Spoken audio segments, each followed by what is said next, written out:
having been on the ground in tons of these riots, if you are in your car and you slowly drive up to an intersection where there's people protesting, screaming, or rioting, and you honk and tell them to move, they will destroy your car. Yeah. If you honk and raise your fist and go, woohoo, yeah, they'll let you right through. One of the counter arguments. I'm not telling you to do that because it's messed up that you have to bend the knee to them, but just keep that in mind. I don't know if this is a counter argument, but there is this new Passover phenomenon where during the riots they'll put up like a Black Lives Matter flag on their business, which is like, please don't attack me. They do but that. they still get attacked anyway. Yeah. No, they don't. Well, I've seen some very funny memes where they are. There's a picture out of Hamburg, Germany, where the entire storefront, all the storefronts are destroyed. And just the one left? One in the middle with an Antifa sign was left alone. That's incredible. Go to Berkeley, and what you'll see is every business has some kind of pro-leftist sign in the window. Otherwise, they will smash your window out. What's that famous picture of like a single mother-owned business? Please don't destroy this. Yeah. In Oakland, and this is not during any protest or anything, just in Oakland, in general, on a random day, there was a Burger King and it said, "This is a family-owned Burger King franchise. Please don't destroy. Please don't vandalize our business." And that was just normal, because the violent extremists that are so prevalent in the Bay Area, on any given day, you have to put up that "Please don't hurt me."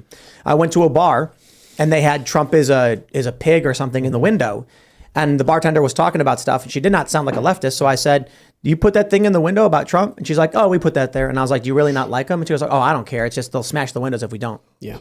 Yep. Imagine wanting to live there. And then she told me a story about how she got injured, like permanently injured, because she's white. She said that she was walking down the street and some people were like, "She's white, get her." And they started beating her up and they hurt her knee or something. And I'm just like, why do you live here? Yeah, I don't get it. There's so many people who live in those environments that don't even know they're supposed to be afraid. Yeah, but also, for a lot of them, they get stuck. You can't afford to move. It's not with the hipsters. The hipsters do it voluntarily. Yeah, I mean, I know who you're talking about. The hipsters will do it voluntarily and just act like it's normal. Well, that's in Minneapolis. I'm from Minnesota, and that's what happened in Uptown, right? Like during 2020, all the businesses got destroyed, and they're all getting spray painted. The front of these all of these local businesses. And what the city was doing is they were charging a fee. Basically, they said you have 72 hours to remove all this graffiti, and if you don't, we're going to cover it for you, and we're going to charge you for doing that.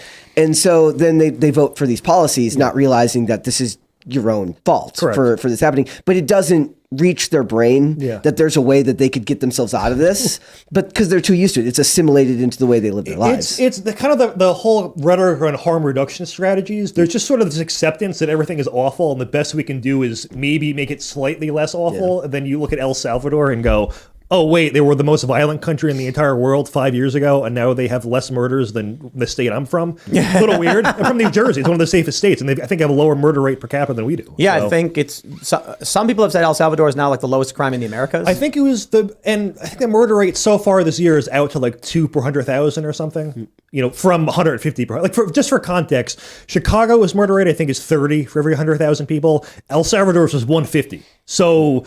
Just being was at its peak. So just being out in an ordinary area in the middle of daytime could be as dangerous as the worst place in Chicago, and that's just your daily life. So yes, their policies are things that would not constitutionally work here, but the people there seem to view the president as a hero, even if there are some human rights violations, which obviously we wouldn't tolerate here. But it's sort of a different ballgame when you're that dangerous.